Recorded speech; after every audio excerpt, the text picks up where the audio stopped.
Bilal ibn Rabah was born into slavery, a condition that was compounded after he became one of the first believers to follow the teachings of Prophet Muhammad. Bilal's father was an Arab slave, and his mother was a former princess of modern-day Ethiopia, who was also enslaved.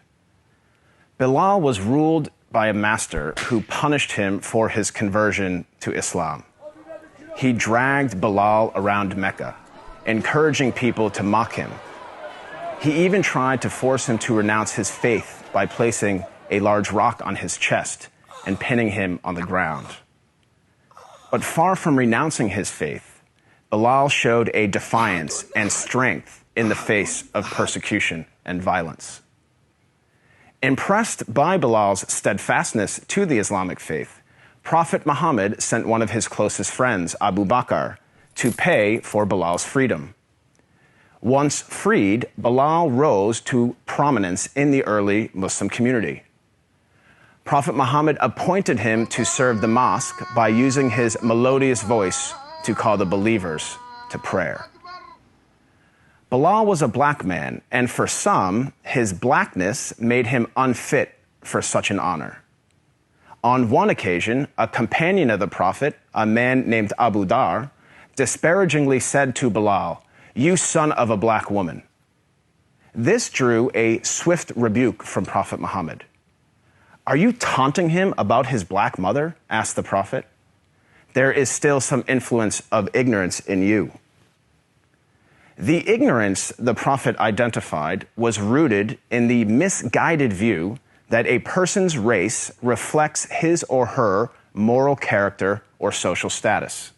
In fact, the Prophet's message of racial equality stood in stark contrast to the prevalent racial animosities of 7th century Arabia.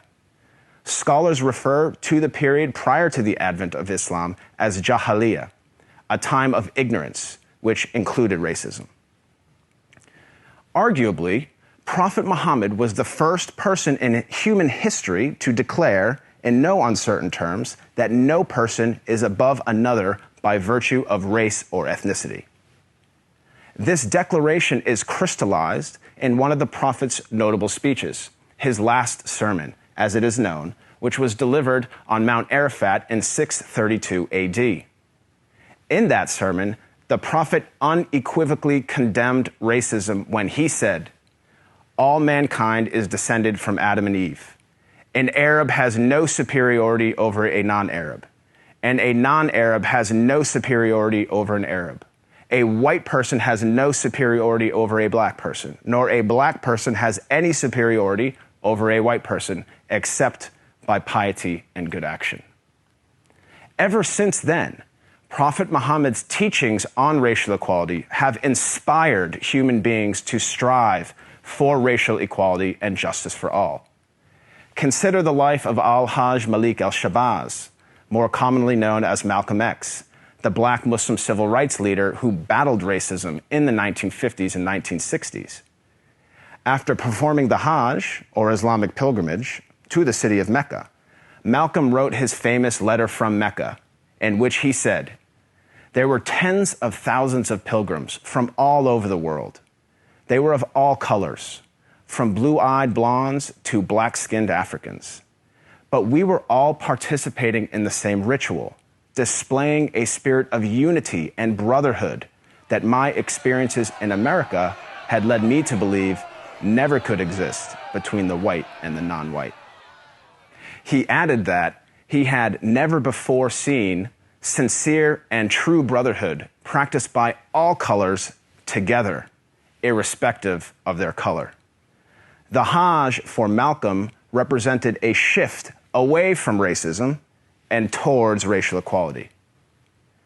The teachings of Prophet Muhammad encouraged all people to strive towards anti-racism, which is quite different than simply non-racism. While non-racists do not openly express prejudiced views, they also do not work to dismantle racism in any given society.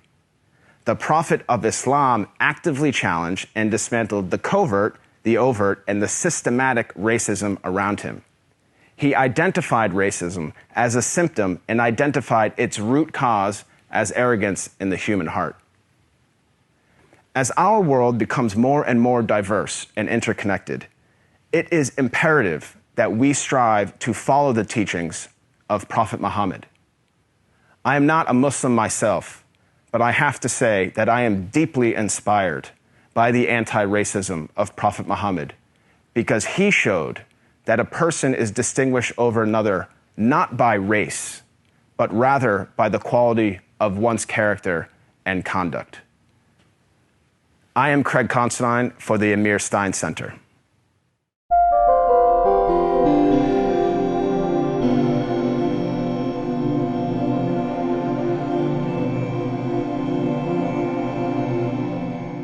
This video was produced in collaboration with Alliance of Virtue. If you want to see more content like this, make sure to like, share, subscribe, and hit the bell notification so you don't miss any new videos.